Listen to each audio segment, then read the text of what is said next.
Assalomu alaykum. Qadrdonlar, biz asalarichimiz.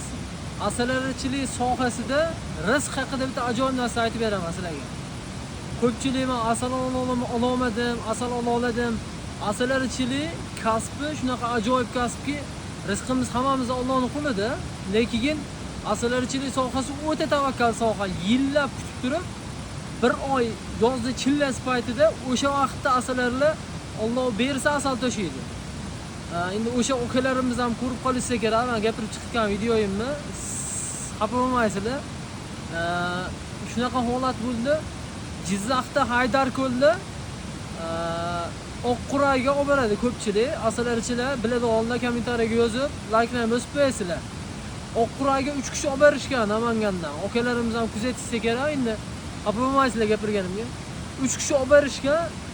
1 kilometr radiusga qo'yishgan. 1 kilometr bu joyga 1 kilometr joyga bir kishi 100 ta yashiq qo'ygan, yana 1 kilometr nariroqqa 100 ta yashiq, yana 1 kilometr nariroqqa 100 ta yashiq.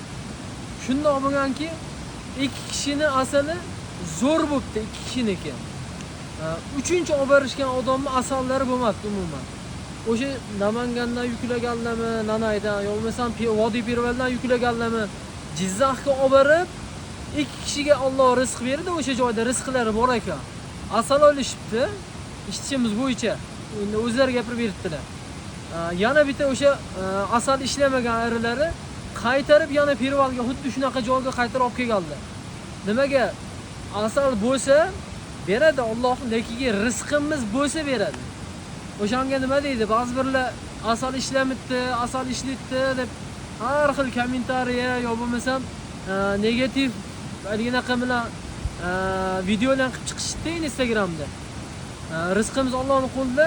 Agar shu joyda bo'lmadimi, boshqa joyga paxtaga olib borar ekanmiz. Endi rizqimiz Allohning qo'lida ekan, harakat qilaveramiz. Demoqchi bo'lganimiz, rizq haqida Allohdan so'ra harakat qilaveramiz, lekin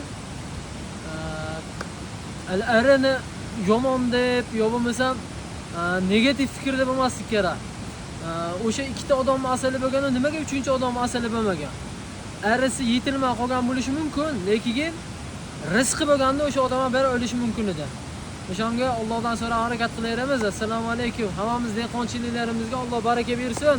Duo qilib turasizlar, kommentariyada duolarni qilib, like'larni bosib qo'yinglar. Hammamiz dehqonchiliklarimizga 2026-yilda inshaalloh yashig'idan Alloh berib 40 kilo, 50 kilodan zo'r asaldan olish hammamizga nasib qilsin. Assalomu alaykum.